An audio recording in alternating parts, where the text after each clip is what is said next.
उत्तर प्रदेश में इस वक्त सिर्फ दो सवालों की चर्चा है। पहला सवाल, उपचुनाव के लिए भारतीय जनता पार्टी की लिस्ट आखिर कहाँ अटकी है, कब आएगी वो लिस्ट। रोज कहा जाता है शाम को आ जाएगी, तो आखिर वो शाम कौन सी होगी।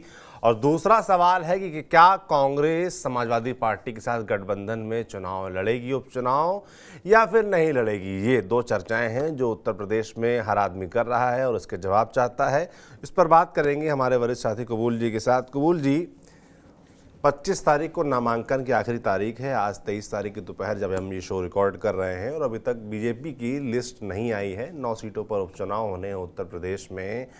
कहाँ फंसी है ये लिस्ट? पूरा उत्तर प्रदेश की जनता, खासतौर पर जो भाजपा के कार्यकर्ता नेता हैं जो चुनाव लड़ना चाहते हैं, उनका तो बीपी और ज़्यादा बढ़ा होगा इस वक्त। तो आखिर ये लिस्ट फंसी कहाँ है? जो चर्चा सुनने में आ रही है उसमें नाम संजय निषाद का आ रहा है, क्या उनकी वजह से फंसी है? निश्चित तौर पे संजय निषाद के वजह से ही अभी तक मामला फंसा हुआ है। भारतीय जनता पार्टी किसी भी सूरत में थोड़ा सा इस चुनाव में जो है कोई राजनीतिक रिस्क लेने के मूड में नहीं है। उसकी कोशिश यही है कि जो खासतौर से 9 सीटें हैं जिसमें 8-1 का फार्मूला बना है कि 8 सीट पे बीजेपी खुद चुनाव लड़ेगी। 1 सीट उसने आरएलडी को दी, अपने सहयोगी जो मीरापुर की सीट है। लेकिन संजय निषाद जो है 2 सीटें मांग रहे हैं। पिछले 4 दिन से वो दिल्ली में शनिवार की रात से डेरा डाए हुए हैं। शीर्ष नेतृत्व जो है वो महाराष्ट्र, झारखंड जैसे चुनाव में व्यस्त ज़्यादा है। उसके व्यस्तता की वजह से अभी तक उनकी बीजेपी शीर्ष नेतृत्व से मीटिंग नहीं हो पाई। हालांकि बीजेपी हाईकमान ने उनको कहा कि आप उत्तर प्रदेश की जो बीजेपी कोर कमेटी है उसके साथ आप बात कर लें। लेकिन संजय निषाद उन लोगों से क्योंकि वहाँ से बात करके आए हैं, फिर वो दोबारा से वहाँ बातचीत नहीं कर रहे हैं। उनका संजय निषाद का क्लेम है कि हम 2022 में कटहरी और मंझवा सीट पे चुनाव लड़े थे और मंझवा सीट में हमारे सेटिंग विधायक थे और इस वजह से हमारा वो बनता है कि हम मंझवा सीट से चुनाव लड़ें। लेकिन बीजेपी चाह रही है कि जो है उपचुनाव में जो 8 सीटें हैं इस पर बीजेपी के लड़े और बीजेपी अपने सिंबल पे चुनाव लड़ेगी। क्योंकि 2024 के लोकसभा चुनाव में जिस तरह का प्रदर्शन रहा है और वो बीजेपी के लिए थोड़ा सा बड़ा झटका था उत्तर प्रदेश में। और वो क्योंकि अगर ऐसे में उपचुनाव में भी अगर संजय निषाद या दूसरी पार्टियों को देती है और चुनाव नहीं जीत पाती है, तो ऐसे में जो मैसेज जाएगा, जो नैरेटिव जाएगा, वो कहीं ना कहीं 2027 के लिए एक चिंता का सबब बन सकता है। इसलिए बीजेपी की कोशिश यही है कि क्यों ना हम अपने दम पे चुनाव लड़ें और बीजेपी के सिंबल होने पे जीत की गारंटी ज़्यादा मानी जाती है। इस तरह से बीजेपी और राजनीतिक विशेषज्ञ भी मानते हैं और बीजेपी भी इस बात को समझ रही है। इसी वजह से वो कोशिश है कि बीजेपी में, तो उसमें एक संजय निषाद को एक ऑफर का दिया जा रहा है, जो अगर सोर्स बता रहे हैं कि मंझवा सीट पे जो संजय निषाद अड़े हुए हैं कि मंझवा सीट हम किसी भी सूरत में नहीं छोड़ेंगे।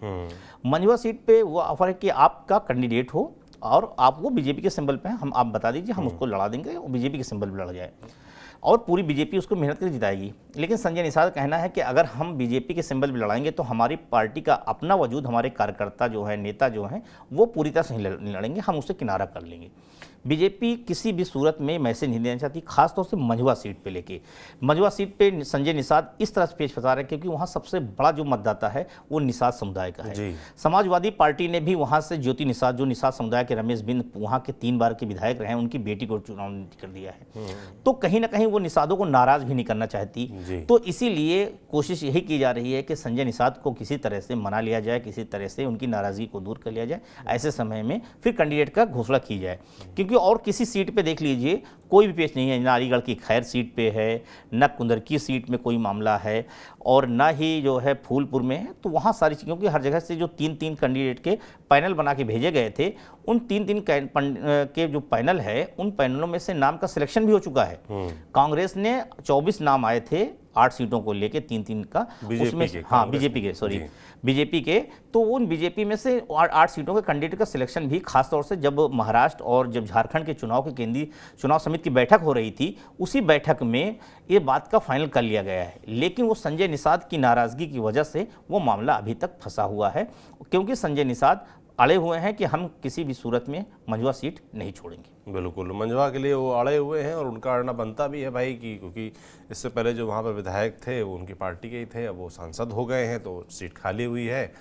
और जाहिर सी बात है कि संजय निषाद को अपनी पार्टी के भविष्य की भी चिंता है कि भाई अगर अभी हम सरेंडर कर देंगे इतनी आसानी से तो कल को जब 27 के विधानसभा चुनाव होंगे तो हमारी दावेदारी कमज़ोर हो जाएगी। इसीलिए मुझे लगता है वो अड़े हुए हैं। हालांकि चर्चा ये भी है कि कुछ बीच का रास्ता निकाल लिया गया है, संजय निषाद को मना लिया गया है। वो मनाने का आखिरी अंतिम फॉर्मूला क्या रहा वो तो जब लिस्ट आएगी तभी पता चल पाएगा, पर चर्चा यही है कि आज तो लिस्ट 23 तारीख को आज ही शाम है। तक आज 100% भारतीय जनता पार्टी की लिस्ट उत्तर प्रदेश को लेके आ जाएगी, क्योंकि तमाम जगह की 100% मत बोलिए। मैं आपको कुछ चीज़ें ऐसी हैं जी। जो अभी मेरी भी बात हो रही थी, उनसे अगर हम बात बताएं तो संजय निषाद को समझाने की जिम्मेदारी उत्तर प्रदेश के एक संगठन मंत्री को दी गई है, जो 2017 में उत्तर प्रदेश में लोकसभा चुनाव जिनके नेतृत्व में 14 का लड़ा गया, 17 का लड़ा गया, घुमा फिरा के सुनील बंसल अब उनसे बात कर रहे हैं। और मुझे लग रहा है कि उनको जो रास्ता दिया जा रहा है उसमें मुझे लगता है कि उनको उपचुनाव के बजाय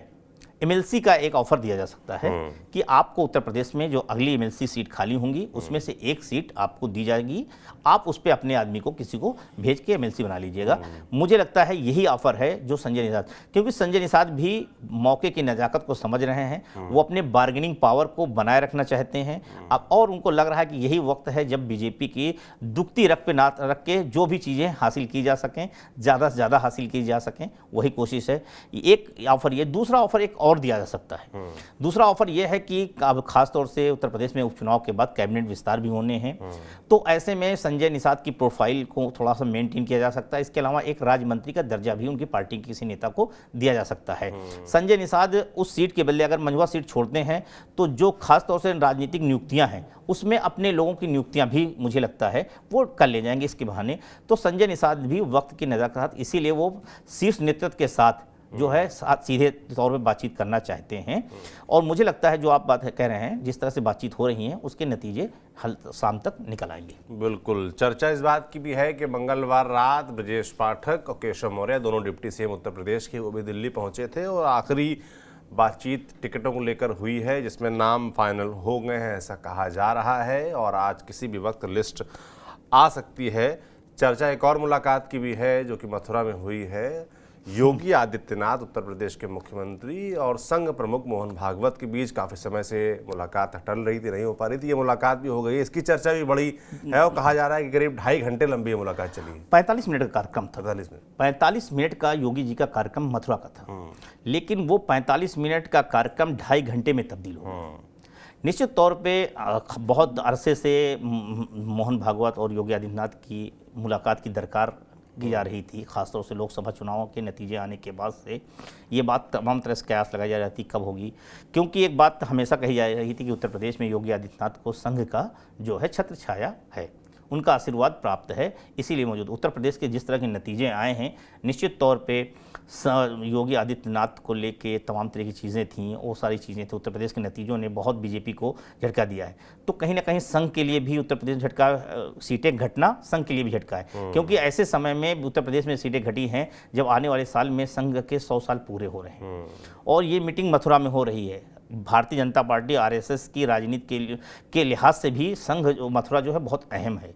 योगी आदित्यनाथ का आना, निश्चित तौर पे मोहन भागवत से मिलना, ऐसे समय मिलना, और आप देखिए कि पिछले दिनों मोहन भागवत के बयान और योगी आदित्यनाथ का एक बयान बहुत ज़्यादा वो हुआ था, उसको अलग अलग तरीकों से देखा गया था। जहाँ मोहन भागवत ने तमाम जो हिंदू समुदाय हैं उनको एकजुट होने की बात कर रहे थे, तो उसको जो है योगी आदित्यनाथ कह रहे थे कि बटोगे तो कटोगे। ये नैरेटिव खासतौर से हरियाणा में चुनाव चला। इस चुनाव में आप देखें महाराष्ट्र में पोस्टर लग गए हैं सौरभ भाई, झारखंड में नैरेटिव गढ़ा जा रहा है, उत्तर प्रदेश में भी ये बात कही जा रही है, क्योंकि जो हिंदू जातियाँ हैं वो अलग अलग जातियों में बिखर गई हैं। उसके बिखरने से, जातियों में बंटने की वजह से बीजेपी को जो नुकसान हुआ है या जो हिंदुत्व की राजनीति को नुकसान हुआ है, उसकी भरपाई करने की कोशिश है। योगी आदित्यनाथ और मोहन भागवत की जो कल की बैठक है उसके बहुत कई अहम मायने निकाले जा रहे हैं। बिल्कुल। आप वही पोस्टर बैनर की बात कर रही थी तो समाज एक पोस्टर बड़ा चर्चा में लखनऊ में और है,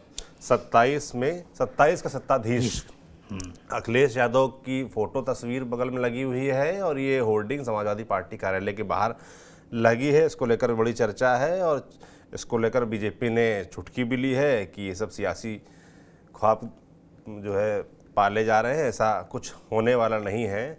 चर्चा एक और मीटिंग की भी है, वो ये है कि अजय राय को दिल्ली बुलाया गया है। अजय राय यहाँ जो प्रदेश के प्रभारी हैं अविनाश पांडे, उनके साथ और राहुल गांधी से मुलाकात करेंगे ऐसा कहा जा रहा है। और जो कांग्रेस और समाजवादी पार्टी के उपचुनाव को लेकर डील फंसी हुई है उस पर अंतिम मुहर लग सकती है। चर्चा ये भी है कि प्रियंका गांधी और अखिलेश यादव की बातचीत हुई है जिसमें चीज़ें बीच का रास्ता निकाल लिया गया। और चर्चा ये भी है कि समाजवादी पार्टी कांग्रेस को शांत करने के लिए, ये जो उसका प्रस्ताव था कि वो चुनाव नहीं लड़ेगी, चुनाव लड़े, इसको मनाने के लिए अपनी एक सीट छोड़ सकते हैं। वो सीट फूलपुर हो सकती है। ऐसा है क्या कबूल जी? हाँ, देखिए, जिस तरह के समाजवादी पार्टी व कांग्रेस बीच सीट शेयरिंग को लेकर फार्मूला था सौरभ भाई, उसमें 2 सीटें जो अखिलेश यादव कांग्रेस को देने के लिए खुला ऑफर कर चुके थे। एक सीट अलीगढ़ की खैर थी, दूसरी गाजियाबाद थी। दोनों सीटें कांग्रेस के लिहाज से, सपा गठबंधन दोनों के लिहाज से कहीं तरीके से कांग्रेस को अपने लिए फायदेमंद नजर नहीं आ रही थी और दोनों में जीत की संभावनाएं बहुत कम दिख रही थी कांग्रेस को। तो इस वजह से कांग्रेस ने सोचा कि उपचुनाव लड़ने के बजाय हम उपचुनाव में वॉकओवर दे देते हैं और इसके बदले जो है हम महाराष्ट्र में डील कर लेते हैं। लेकिन अखिलेश यादव भी सियासत के मंझे हुए खिलाड़ी हैं, वो इस बात को बखूबी समझ रहे थे कि जैसे ही कांग्रेस ने अपनी तरफ से ये कहा कि हम उत्तर प्रदेश में बाईपोल नहीं लड़ेंगे और उत्तर प्रदेश में हम वॉकओवर दे सकते हैं, ऐसे में सपा के लिए ये हो गया था कि महाराष्ट्र में जो उनकी सीट शेयरिंग का फार्मूला था वो मामला फंस रहा था। वहाँ समाजवादी पार्टी अपने पार्टी का विस्तार करना चाहती है और ये बात अखिलेश यादव जानते हैं कि अगर समाजवादी पार्टी वहाँ इंडिया गठबंधन से अलग चुनाव लड़ती है तो उसके लिए थोड़ा सा चिंता की बात, मुश्किल हो जाएगा। अगर वो इंडिया गठबंधन के साथ चुनाव लड़ती है तो उसके लिए जो 2 सीटें वहाँ पे महाराष्ट्र में हैं उसको 2 से बढ़ा के 4 की जा सकती हैं, लेकिन अकेले लड़ने पे 2 पे 2 रहेंगी या नहीं, 2 से 1 भी हो सकती है। ये संकट बना हुआ था। तो अखिलेश यादव इसीलिए अब महाराष्ट्र की डील के लिए उत्तर प्रदेश में जो जिस बात का आप जिक्र कर रहे हैं, फूलपुर सीट ये सीट है जहां पे खास तौर से जो है बीजेपी वहां पे सेटिंग विधायक थे, बीजेपी कोटे से खाली हुई है। फूलपुर सीट थोड़ा सा कांग्रेस के लिए अनकंफर्ट फील हो रही है समाजवादी पार्टी के लिए, क्योंकि वहां से मुस्लिम कैंडिडेट है और अभी बीजेपी जो वहां से किसी मौर्य को चुनाव लड़ाने की तैयारी में है। 2 मौर्यों के नाम वहां पे चल रहे हैं भारतीय जनता पार्टी में, जिनमें से एक मौर्य को चुनाव लड़ना है। तो मुझे लगता है पार्टी की जो प्रत्याशी है मुस्तफा सिद्दीकी, वो तो आज नामांकन करने कसे हुए हैं। तो नामांकन तो ऐसे में हो सकता है कि जो आज सपा के सिंबल पर लड़ रहे हैं कल वही कांग्रेस के प्रत्याशी भी हो सकते हैं, ये ऐसा हो सकता है। लेकिन वहां पे मुझे लगता है फूलपुर सीट मुस्लिम, यादव और दलित कम्बिनेशन के लिहाज से सुटेबल हो सकती है कांग्रेस के लिए, लेकिन उसके लिए मशक्कत करना पड़ेगा क्योंकि पिछले 2-3 चुनाव से लगातार भारतीय जनता पार्टी का उस सीट पे कब्जा है। 2017-2022 में लगातार बीजेपी वहां से जीतने में कामयाब रही 2 चुनाव से। तो मुझे लगता है एक बड़ी बात यह है कि बीजेपी क्या फूलपुर के लिए सीट तैयार होगी। सपा की जो कोशिश है, कांग्रेस की जो कोशिश सपा से है वो मीरापुर की है कि मीरापुर सीट हमें दे दी जाए, क्योंकि मीरापुर में मुस्लिम मतदाता अच्छे खासे संख्या में हैं। उनकी कोशिश मीरापुर अगर हमें मिल जाती है तो मीरापुर हम अच्छे से जीत सकते हैं। कांग्रेस को संभावना है कि हम मीरापुर जीत जाएंगे, क्योंकि वहाँ मुस्लिम 1,10,000 वोट हैं और मुस्लिम और दूसरी एक कमिश्नरी बना के हम जीत सकते हैं। तो उनकी कोशिश यही है। लेकिन समाजवादी पार्टी की तरफ से यह है कि मीरापुर हम जीत लेंगे, उनको भी अपनी कंफर्ट जोन फील हो रही है। फूलपुर को लेकर थोड़ा सा कसमकस में दोनों है। सपा भी अभी कंफर्ट पूरी तरह से कॉन्फिडेंस नहीं है। जिस सीट को बीजेपी मतलब 2022 के चुनाव में तमाम विपरीत में उसके बावजूद वो जीतने में कामयाब रही है, वहां क्या सब कांग्रेस जो है लड़के जीत पाएगी, एक बड़ी बात है। हालांकि गांधी परिवार से जुड़े होने के नाते कांग्रेस वह क्लेम कर रही थी, लेकिन वो मुझे लगता है कि इस पे भी एग्री नहीं होगी। और ये अलीगढ़ गाजियाबाद जो अलीगढ़ की खैर सीट है, खैर सीट ले सकती है और गाजियाबाद सीट हो सकता है कांग्रेस जो है उनके लिए छोड़ सकती है। ये तो छोड़ने की बात चली रही है, मगर इसको लेकर कांग्रेस तैयार कहाँ है? तैयार नहीं है। सब है, एक चीज ये है निश्चित तौर पे ये मामला अभी फंसा हुआ है, लेकिन क्योंकि ये इसलिए मामला फंस गया क्योंकि इसी के साथ महाराष्ट्र का जो सीट शेयरिंग फॉर्मूला फंस गया, वरना अखिलेश यादव ने अपना दांव तो चल ही दिया था। बिल्कुल। अब महाराष्ट्र में भी चर्चा यही है कि वहाँ तो वैसे भी महाविकास अघाड़ी का जो बातचीत है, सीट शेयरिंग का फॉर्मूला है, वो अभी तक कयासों में ही है। अभी प्रेस कॉन्फ्रेंस की बात है कि शाम तक प्रेस कॉन्फ्रेंस हो सकती है और तस्वीर साफ हो सकती है, तो उससे ये भी साफ हो जाएगा कि समाजवादी पार्टी को वहाँ कुछ मिल रहा है कि नहीं। और कहा यह भी जा रहा है कि उत्तर प्रदेश के जो उपचुनाव है उनको लेकर भी समाजवादी पार्टी कांग्रेस के बीच बातचीत जो भी है वो आज शाम तक तय हो जाएगी। वैसे भी 2 ही दिन बचे हैं, बल्कि 1 ही दिन बोला जाए, 1 ही दिन और कल का दिन बचा है और परसों नामांकन की आखिरी तारीख है। तो तस्वीर चाहे भाजपा की लिस्ट वाली हो या फिर सपा और कांग्रेस की गठबंधन वाली बात हो, सीट शेयरिंग वाली बात हो, आज साफ हो जानी चाहिए। सौरभ भाई देखिए, इस बार बड़ी स्ट्रेटजी के साथ सारे अलायंस ने सबने किया है, राजनीतिक दलों ने, कि सीट शेयरिंग के साथ साथ कैंडिडेट सिलेक्शन भी कर लिया है। तो कैंडिडेट सिलेक्शन सब पार्टियों को तैयार है केवल जो मामले फंसे हैं, जो सीट शेयरिंग के कुछ लफड़े हैं, वो जैसे सुलझाए। जैसे बीजेपी ने अपने कैंडिडेट सिलेक्शन कर लिया है, वो संजय निषाद को जहां भी मायनेज हुए वैसी लिस्ट जारी हो गई। इधर कांग्रेस ने भी अपनी तैयारी कर ली है, समाजवादी पार्टी भी तैयारी की है। समाजवादी पार्टी इस विकल्प में भी तैयारी कर रखी है कि अगर कांग्रेस खैर में और वहां नहीं लड़ती गाजियाबाद में तो हमारा कैंडिडेट कौन होगा, यहां तक सपा ने तैयारी कर ली। कांग्रेस ने भी तैयारी कर ली है कि अगर हमें मिलती है तो हम क्या वहां से किसको लड़ाएंगे चुनाव। तो दोनों पार्टियों को तैयारी है, केवल यहां पे मसला है सीट सिलेक्शन का, दोनों के बीच सीट शेयरिंग के फार्मूला तय होने का। सीट शेयरिंग के फार्मूला तय होने के साथ साथ तुरंत जो है वो हो जाएगी। एक बात आपने अभी बहुत दिलचस्प कही सौरभ भाई, कि जो अखिलेश यादव के जन्मदिन के ऊपर एक पोस्टर लगाया गया है उत्तर प्रदेश में, वो बहुत चर्चा का केंद्र बना जी। वो पोस्टर लगवाने वाला कौन है ये देखिए, और वो पूर्वांचल के संत कबीर नगर से आते हैं, पांडे जी हैं, ब्राह्मण जी। आप समझिए कि जो पश्चिम खास तौर से संत कबीर नगर जिले की और जहां बहराइच से लगा हुआ इलाका है, ब्राह्मण पॉलिटिक्स है। जो बहराइच में जहां दंगा हुआ है वहां पे भी समाजवादी पार्टी का कैंडिडेट ब्राह्मण कैंडिडेट था 2022 में जी।